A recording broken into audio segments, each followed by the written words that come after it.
Hello everyone, কি খবৰ আপোনালোকৰ আশা কৰো ভালেই আছে বেহাৰবাৰী আউটপোষ্টৰ ৰাকেশৰ এটা অতি ভাল খবৰ আছে এই ভাল খবৰটো জানিবলৈ হলে ভিডিওটি শেষলৈকে চাই থাকক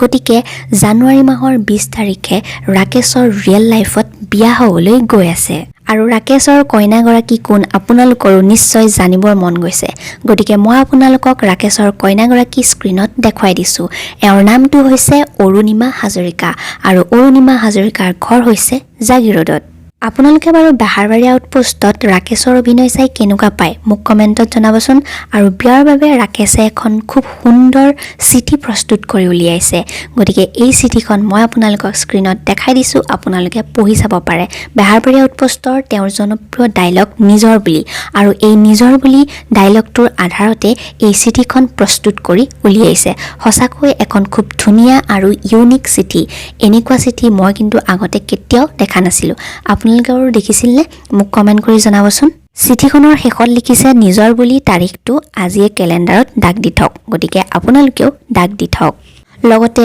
ৰাকেশৰ বিয়াখন যাতে সুকলমে পাৰ হৈ যায় তাৰ বাবে মই বহুতো তেওঁলোকক শুভেচ্ছা জ্ঞাপন কৰিছো আজিৰ ভিডিওটো ইমানেই আছিল ভাল পালে লাইক শেয়াৰ কমেন্ট কৰি দিব থ্যাংক ইউ